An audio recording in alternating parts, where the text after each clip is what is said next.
Et si Haïti pouvait éliminer les gangs en 5 ans, sans attendre un héros ou un miracle politique? Dans cette vidéo, je te montre un plan concret en 5 étapes, inspiré de pays qui ont réussi à reprendre le contrôle de leurs rues.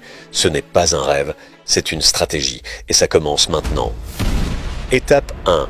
Couper le financement des gangs. Les gangs ne survivent pas par magie. Ils survivent grâce à l'argent, kidnapping, trafic, protection politique. La première étape, cibler les oligarques et élites politiques qui financent les gangs en échange de protection ou de pouvoir. En Colombie, c'est exactement ce qu'ils ont fait avec les cartels. Couper les têtes financières, pas seulement les soldats dans la rue. En Haïti, ça veut dire des enquêtes indépendantes sur les flux d'argent, pas des discours, des comptes bancaires gelés. Étape 2, réintégration économique des jeunes.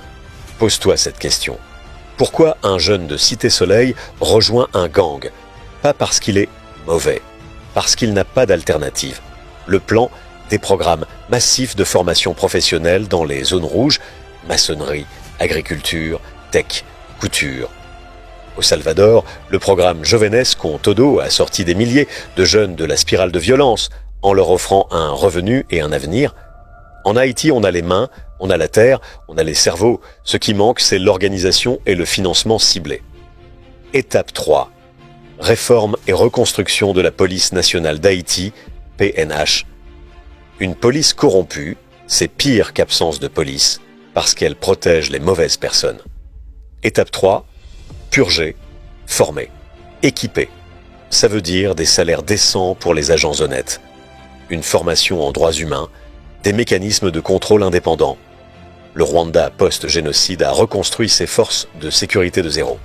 Résultat, l'un des pays les plus sûrs d'Afrique aujourd'hui. Haïti peut le faire aussi, mais ça demande une volonté politique réelle et un soutien international honnête, pas des casques bleus qui regardent. Étape 4. Justice transitionnelle et désarmement négocié. Tous les gangs ne disparaîtront pas par la force.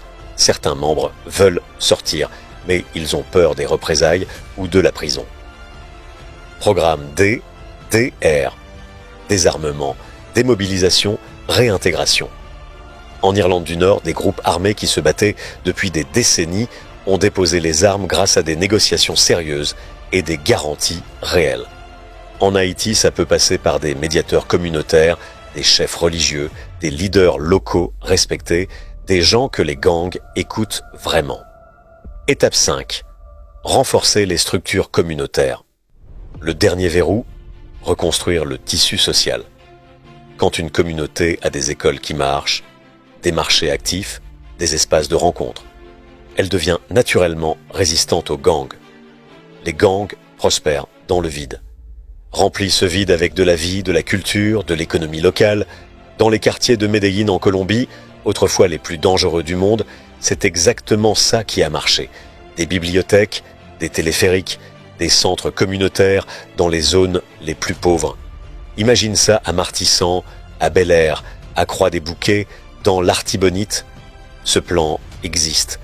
D'autres pays l'ont appliqué. Haïti peut le faire aussi. Mais ça commence par toi, par nous, par la pression citoyenne. Dis-moi en commentaire, quelle étape tu penses être la plus urgente pour ta commune? Et partage cette vidéo si tu veux voir ce plan appliqué en Haïti, parce que le changement commence par la conversation.